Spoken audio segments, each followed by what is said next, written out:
오늘 주시는 말씀은 이사야 말씀입니다. 11장 1절부터 10절까지의 말씀입니다. 구약 981면에 있습니다. 이사야 11장 1절부터 10절까지의 말씀입니다. 저 여러분이 교독하시면서 봉독하시겠습니다. 이사야 11장 1절부터 10절 구역 981면에 있습니다.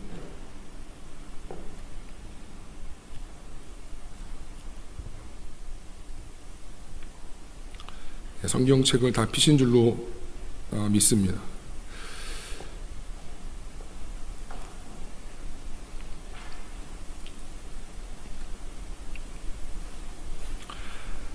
이새의 줄기에서 한 싹이 나며 그 뿌리에서 한 가지가 나서 결실할 것이요 그의 위에 여호와의 영 곧 지혜와 총명의 영이요 모략과 재능의 영이요 지식과 여호와를 경외하는 영이 강림하시리니 그가 여호와를 경외함으로 즐거움을 삼을 것이며 그의 눈에 보이는 대로 심판하지 아니하며 그의 귀에 들리는 대로 판단하지 아니하며 공의로 가난한 자를 심판하며 정직으로 세상에 겸손한 자를 판단할 것이며 그의 입에 막대기로 세상을 치며 그의 입술의 기운으로 악인을 죽일 것이며 공의로 그의 허리띠를 삼으며 성실로 그의 몸의 띠를 삼으리라.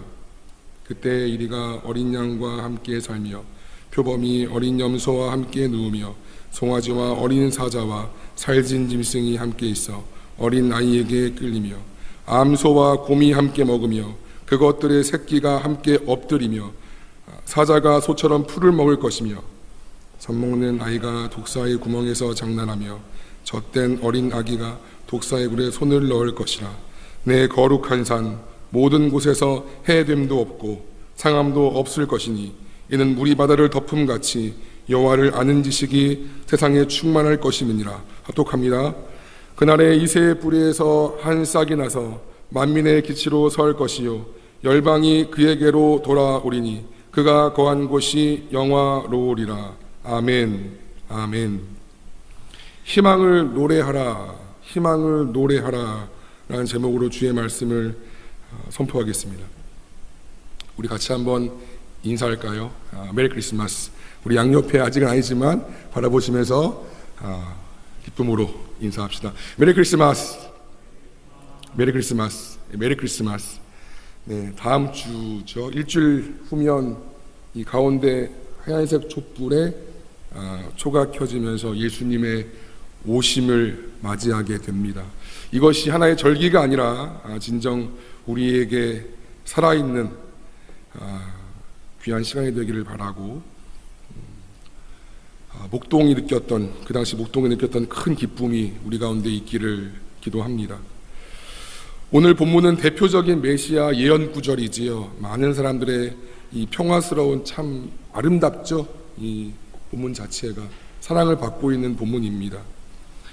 이를 통해서 하나님 나라, 메시아를 통해서 이루어진 하나님 나라에 대해서 구체적으로 자세하게 잘 보여져 있어요. 해됨도 없고 상함도 없는 어린아이가 독사의 굴에 손을 넣어서 장난치는 그 아름다운 평온한 것이 하나님 나라임을 보여주고 있습니다. 더불어서 또한 요한계시록 7장 15절에 17절은 이렇게 하나님 나라를 보여주고 있습니다. 같이 한번 읽어볼까요? 좀 길지만요. 시작. 그러므로 그들이 하나님의 보좌 앞에 있고 또 그의 성전에서 밤낮 하나님을 섬김에 보좌에 앉으신 이가 그들 위에 장막을 치시리니 그들이 다시는 주리지도 아니하며 목마르지도 아니하고 해나 아무 뜨거운 기운에 상하지도 아니하리니 이는 보좌 가운데 계신 어린 양이 그들의 목자가 되사 생명수샘으로 인도하시고 하나님께서 그들의 눈에서 모든 눈물을 씻어 주실 것입니다. 아멘. 새 예루살렘 궁극적으로 이루어질 저와 여러분한테 예약된 하나님 나라임을 믿습니다. 인간의 모든 문제가 결국 들어가 보면 목마르고 줄인 문제예요. 물질에 목마르고 줄이고요. 관계에 목마르고 줄이고요. 사랑에 목마르고 줄인 문제지요. 그래서 그것을 세상에서 찾다가 상해버리고 마는 것이 저희 인간들의 단면인 것 같습니다. 그런데 하나님 나라는 이 주림과 목마름도 없고 상함도 없고 모든 눈물을 다 씻어주신다고 말씀하세요. 근심과 걱정과 염려와 불안과 아픔과 고통이 없는 곳, 이 전 세계 어느 휴양지를 간다 한들 이런 곳과 비교할 수 있을까요? 몰디브를 간다 한들 이곳과 비교할 수 있을까요?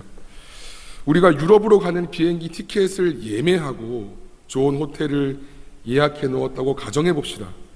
때가 되어서 그곳에 가면 마음껏 여행하면서 편히 쉴 것이라고 한번 상상해 보세요. 너무 좋죠? 상상만 해도. 그렇다면 당장 우리의 일상이 참 지금은 당장은 피곤하고 곤고해도 버틸 거예요. 왜냐하면 조금만 있으면 내가 원하는 그 아름다운 그 호텔에서 참 멋진 바다를 바라보면서 이런 것을 경험할 것이라는 믿음이 있기 때문에. 마찬가지지요. 신자가 가진 예수 그리스도에 대한 믿음이 진짜라면, 만약 우리가 가진 그분을 향한 믿음이 진짜라면 이 땅에서의 삶이 아무리 힘들어도 그리스도에 대한 믿음 때문에 내 이름으로 예약 잡힌 하나님 나라를 소망하며 버틸 수 있는 능력을 가지게 될 줄로 믿습니다. 어느 곳을 간다 한들 이 하나님 나라보다 아름다울까요? 좋을까요? 근데 우리가 유럽만 가도 어디 좋은 휴양지만 간다 그래도 버티잖아요, 당장.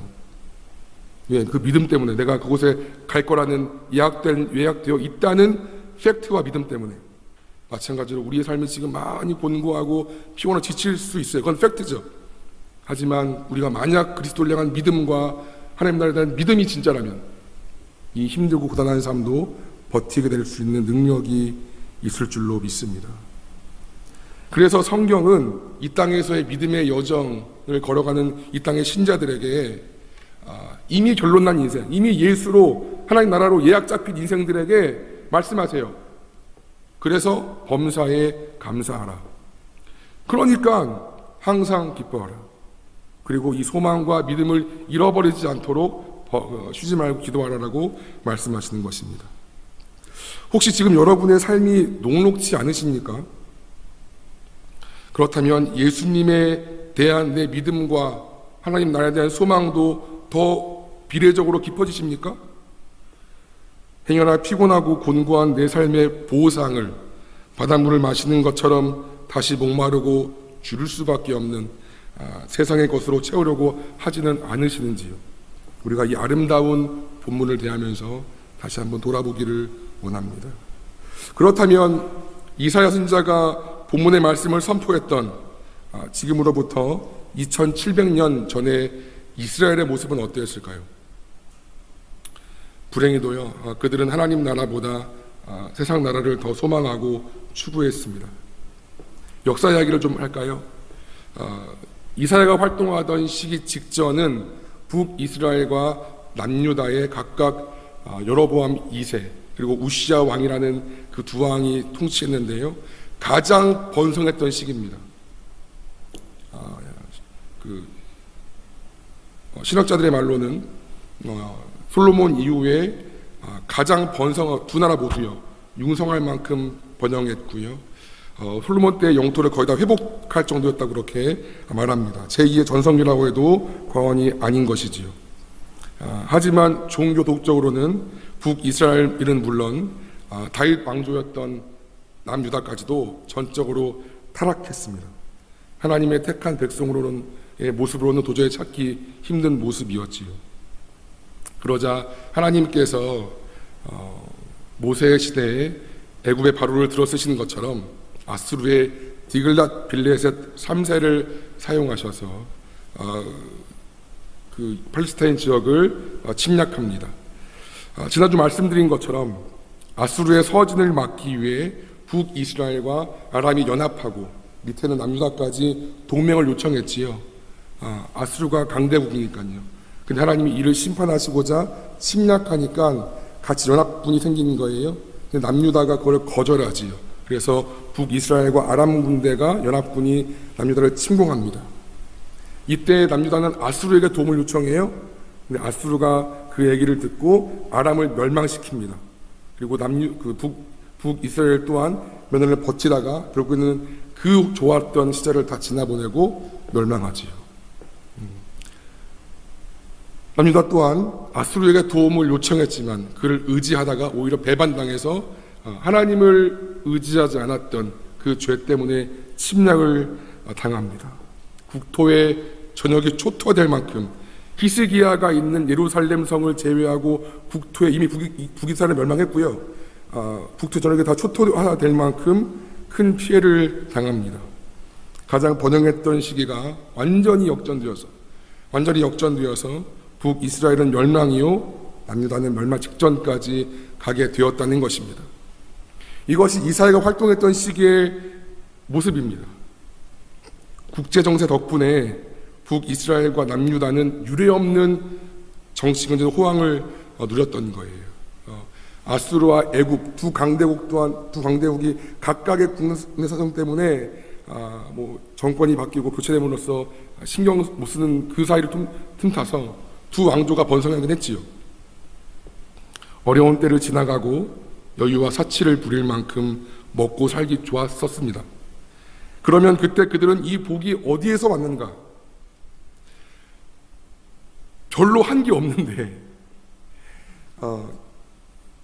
국제 정세 덕분에 우리가 호황을 누리고 쉽게 말하면 호경기 잘 나가는 때가 왔으면 이 복이 왜 왔는가를 고민했어야 됐습니다.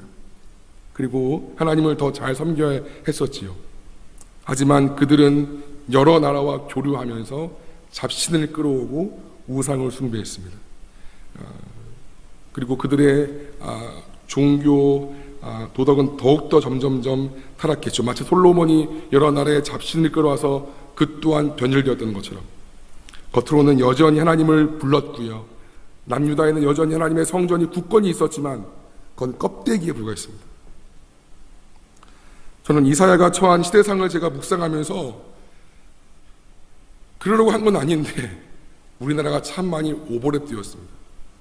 지난 11월 19일 연합뉴스 기사를 봤어요. 근데 1인당 명목 국내 총소득 GNI가 한국 전쟁 이후 몇백 배 상승했냐면 500배 정도 증가했다고 합니다. 1954년 3년 76달러에서 지금은 3만 한 4천 달러 정도 그렇게 증가하게 되었죠. 제가 원화로 환산해 보니까 그 당시 10만 원이었던 소득이 지금은 450만 원 정도, 4,500만 원 정도가 되었다는 거예요.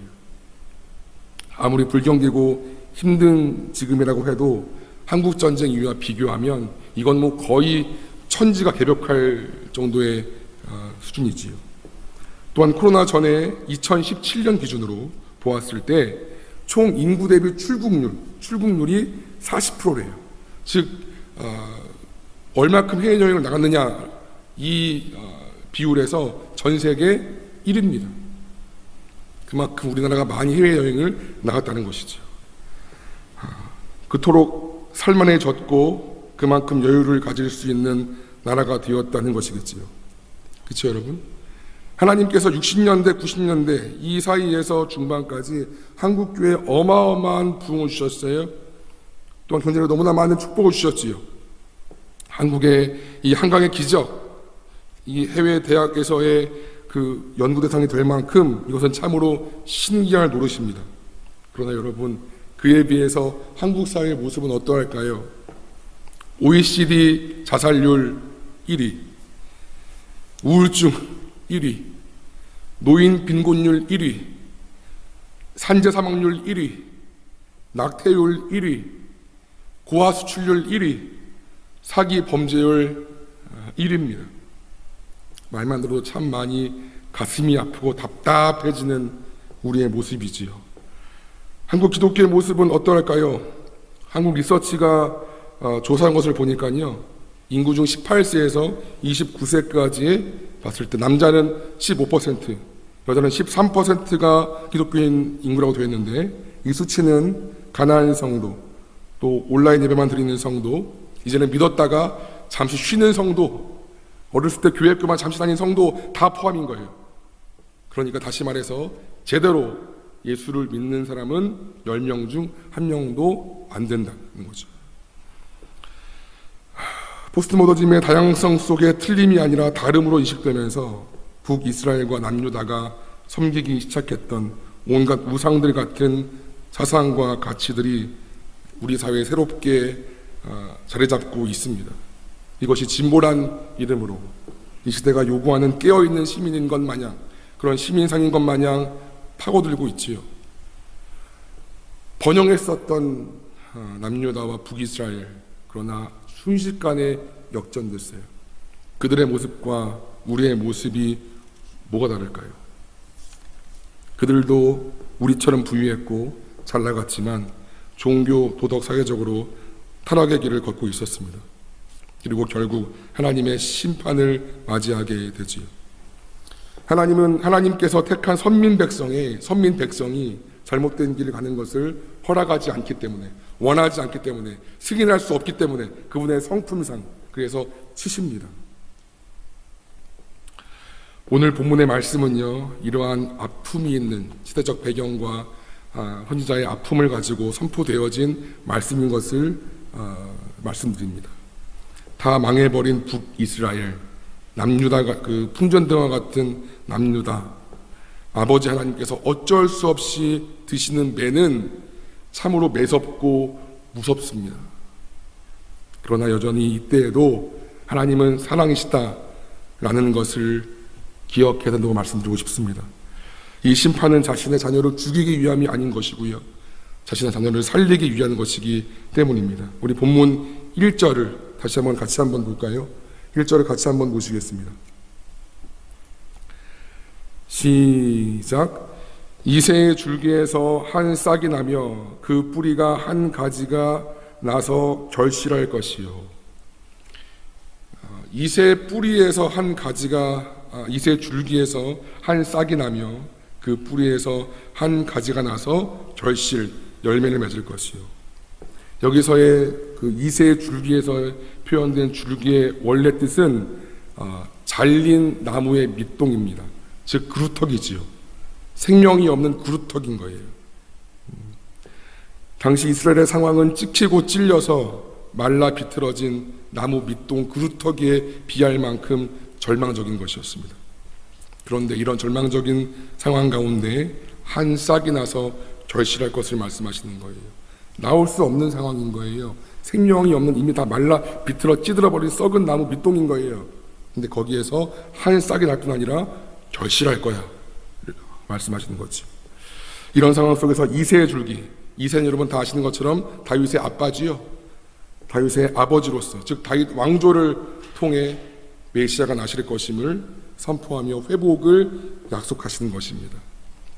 여러분 6절과 10절을 우리 같이 읽진 않겠습니다. 한번 눈으로 보세요. 제가 읽어드릴게요. 다시 한번.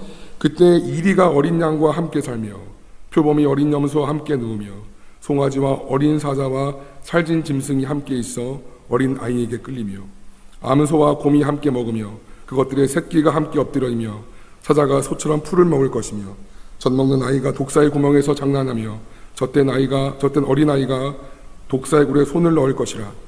내 거룩한 산 모든 곳에서 해됨도 없고 상함도 없을 것이니 이는 무리보다 덮음같이 여호와를 아는 지식이 세상에 충만할 것임이니라. 메시아를 통해 이루어진 하나님 나라가 잘 묘사되어 있어요. 이리가 어린 양과 함께 살고 표범이 어린 염소와 함께 사는 것은 자연의 직서 속에서는 있을 수 없는 것이지요. 될 수가 없는 거잖아요. 절대 불가능한 미션 임파서블입니다. 근데 이런 일이 일어난다는 것입니다. 그리고 오늘 본문에서는 읽지 않았지만요, 11절과 16절의 말씀을 한번 보세요. 제가 시간상 다 읽지는 않겠지만 이 말씀을 보시면 이스라엘 자손이 바라보기에 불가능해 보이는 것들이 쭉 나옵니다. 그들의 눈으로 보기에는 북이스라엘과 남유다의 연합은 될 수가 없어요. 이미 200년간의 반목이 있었고요, 전쟁이 있었고요. 그 두 형제 국가의 화합과 통일은 불가능한 것이었습니다. 하지만 하나님께서는 이 말씀을 통해서 평강의 왕이 다스리는 나라에서는 이 둘이 화합하고 반목이 끊어지고 힘을 합쳐서 이전 다윗 왕조 시대가 회복될 것이라고 말씀합니다. 또한 세계 각처에 흩어져 있는 유대인 디아스포라가 다시 그 기치를 들고 돌아올 것이라고, 귀환할 것이라고 그렇게 선포합니다. 당시 다 망해버린 남유다와 북이스라엘에게 이 말씀을 선포하는 거예요. 말이 돼요? 지금 잘 나갔을 때에도 그게 안 돼서 끙끙거렸는데 다 망해버린 상태에서 될 수 없는 일들을 지금 선포하시는 거라고요. 다시 말해서 평강의 왕이 오시면 자연의 질서 속에서나 역사의 순리 속에서 있을 수 없는 일이 일어난다는 것입니다. 우리가 내 상식과 내 경험과 내 판단을 가지고 세상과 역사와 문제를 보면 그것은 불가능해, 있을 수가 없어, 진짜 미션 임파서블이라고 말할 수밖에 없어요. 답이 안 나오죠. 내 상식으로는. 그냥 보면 어떻게 이리와 염소가 함께 할 수 있죠? 말이 없죠. 하지만 하나님께서는 그가 보내실 다윗 자손의 평강의 왕을 통해, 메시아를 통해 이러한 엄청난 일을 계획하신다고 성경은 증언합니다. 여러분, 나의 삶 속에서 이렇게 단정 지을 수밖에 없는 일이 무엇이 있을까요? 나에게 이 일은 절대 일어날 수 없어, 나는 정말 안 돼, 이거는 정말 불가능해 라고 하시는 여러분의 그건 뭘까요? 그래서 나도 모르게 낙심하게 되고 절망하게 되는 일이 무엇일까요? 그런 하나님께서는 예레미야서에서 이렇게 말씀하십니다. 예레미야 32장 27절의 말씀입니다. 나는 여호와여 모든 육체의 하나님이라 내게 할 수 없는 일이 있겠느냐. 예레미야가 포로 귀환에 대해서 말하자 하나님 말씀하시는 거예요. 나는 여호와여 모든 육체의 하나님이라 내게 할 수 없는 일이 있느냐 예레미야야 말씀하십니다. 여러분, 이 말씀처럼요, 하나님은 남아있는 남유다에게 은혜를 베푸셔서 일어날 수 없는 일이 일어날 수 있게 하셨는데, 북이스라엘이 그를 멸망시킨 아수르가 침공에 들어왔을 때 다 망해요. 아세라와 라기스 같은 견고한 군사도시도 다 엎드려지거든요. 다 망하거든요. 근데 히스기야 왕이 있는 예루살렘만 겨우 명맥을 유지하고 버텼어요. 수십만의 군사가 예루살렘을 포위하고 있었기 때문에 아무리 천의 요새인 예루살렘이라 할지라도 멸망은 자명한 일이었죠. 예루살렘 성 안의 식량은 점점 떨어지고 그 백성들의 믿음도 점점 떨어져 갈 때 하나님은 이사야를 통해 이렇게 말씀하세요. 이사야 37장의 말씀입니다.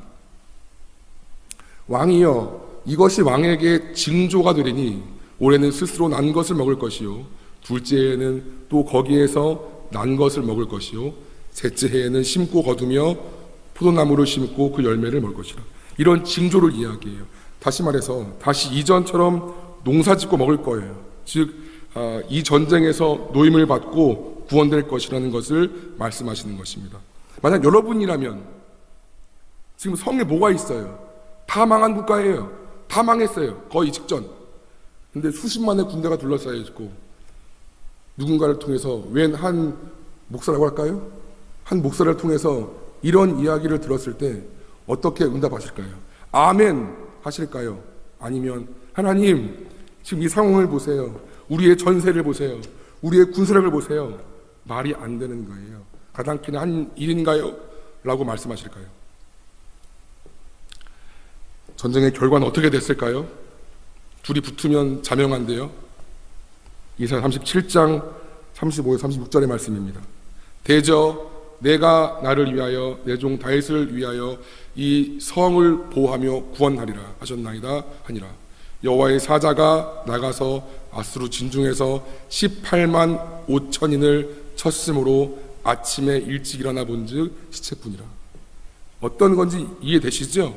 하룻밤에 여호와의 사자가 운행하시더니 쥐를 둘러싸고 있던 18만 5천 명을 친 거예요. 호흡을 걷어가신 거죠. 잘 아시는 말씀일 수도 있겠습니다. 이에 아수르 왕은 본진으로 퇴각하죠. 어떻게 됐을까요? 거기서 자기 본토에서 자기 신에게 예배하다가, 지 나름대로 예배하다가 자기 아들들에게 칼 맞아 죽습니다. 할렐루야.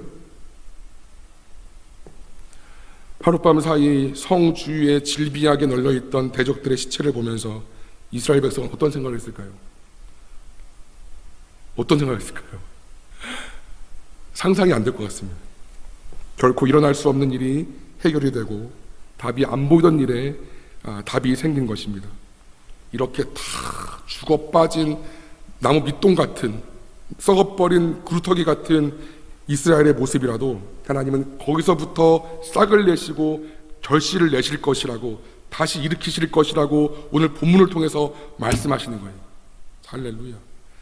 잘 나갈 때 말고요, 다 망에 비틀어질 때 이새의 줄기에서 한 싹이 나고 그 뿌리에서 결실할 것이요 라고 그 메시아 선포를 말씀하시는 것입니다. 그리고 그가 할 일은 결코 될 수가 없는 일이에요. 이것이 우리가 답답한 현실 가운데서도 하나님을 여전히 희망할 수 있고 노래할 수 있는 이유라고 믿습니다. 저 또한 저를 여러 가지 근심하게 하는 문제들이 있지요. 왜 목회자라고 근심이 없습니까? 똑같이 있습니다. 사역적인 고민들도 있지요. 그게 봐서는 점점 무너지는 것처럼 보이는 한국교회, 그리고 영원히 분단될 것처럼만 보이는 이 풀리지 않는 남북관계에 대한 걱정도 나름대로 있습니다. 그러나 그루터기에서 메시아를 내신 그 하나님께서 하시고자 작정하시면 그 모든 것이 그때부터 일어나게 될 줄로 믿습니다. 내 생각과 판단과 상식을 뛰어넘는 하나님의 역사와 놀라운 은혜가 모든 것을 주님 뜻대로 이끌어 가실 것입니다. 말씀을 정리하면서 적용 질문을 좀 드리겠습니다. 나는 하나님께서 통치하시는 하나님의 나라를 소망하고 기도합니까? 아니면 북이스라엘과 남유다처럼 세상 나라를 소망하고 그곳의 가치관을 따릅니까? 주일날은 열심히 예배하지만 정작 삶은 세상의 가치관을 따르는 것은 아닐까요? 번영했던 북이스라엘과 남유다의 순간적인 몰락을 보면서 여러분 무슨 생각을 하실런지요? 두 번째는요, 하나님의 자녀를 향한 하나님의 심판은 회복과 치유를 위한 심판임을 꼭 기억하세요. 하나님 모르는 자들의 심판은 그냥 죽는 심판이에요. 근데 하나님 자녀의 심판은 산 심판입니다. 내 삶에서 하나님의 심판 내지는 벌이라고 생각되는 부분이 있을까요? 그럼 나는 어떻게 돌이켜야 합니까? 세 번째요, 이새의 줄기 그루터기에서 싹을 내시는 메시아를 보내시고 일어날 수 없는 일이 일어나게 하시는 하나님이시지요. 오늘 내 삶에 하나님을 향한 믿음이 필요한 영역은 어디입니까? 메시아 되신 예수님께서 나에게도 그렇게 역사하시기를 믿음으로 믿고 소망하며 기도하고 있습니까? 이 세 질문을 중심으로 오늘 설교 말씀을 정리하시고 한번 묵상해 보셨으면 좋겠습니다. 어둠 가운데 빛이 있으라 하니까 빛이 있었지요. 무에서 생명을 창조하셨지요. 이것이 그냥 성경 말씀입니까? 그냥 문자입니까? 그렇지 않지요. 그 하나님께서 다 죽은 것 같은 상황에서도, 다 죽은 것 같은 우리 가정, 다 죽은 것 같은 내 신앙, 다 죽은 것 같은 우리 교회, 다 죽은 것 같은 우리 민족이랄지라도 하나님이 거기에서부터 내가 한다라고 하시면 되는 줄로 믿습니다. 문제는 우리의 믿음이고 문제는 우리의 순종이지요. 주님은 항상 레디, 준비되어 있고 충분하십니다. 오늘 예배를 통해, 오늘 예배가 올해 3부 청년부 예배의 마지막 예배입니다. 다음 주는 성탄절 11시 예배 한 번밖에 없으니까 여러분 잘 기억하시고요. 올 1년도 정말 소중한 우리 여러 청년 여러분과 함께 예배할 수 있어서 너무나 감격스럽고 늘 감격스럽습니다. 여러분께 감사드리고 하나님께 진심으로 감사를 드립니다. 이 땅의 왕으로 오신 예수님을 맞이하는 성탄절에 다시 한번 여러분, 내 중심이 어디 있나, 내 마음이 어디에 있나, 그리고 나는 무엇을 소망하며 의지하는가, 진짜 보여지는 종교적인 모습 말고요, 진짜 내 소망이 어디에 있는가 점검하고 정리하고 정립하는 은혜가 우리 성탄절 이 대림의 기간에 있기를 기도합니다. 나 때문에 아니고요, 내 상황 때문에 아니고요, 오로지 일하시는 만군의 여호와의 열심, 그 하나님 때문에, 여전히 일하시는 주님 때문에 우리는 여전히 희망을 노래할 수 있습니다. 아멘. 아멘.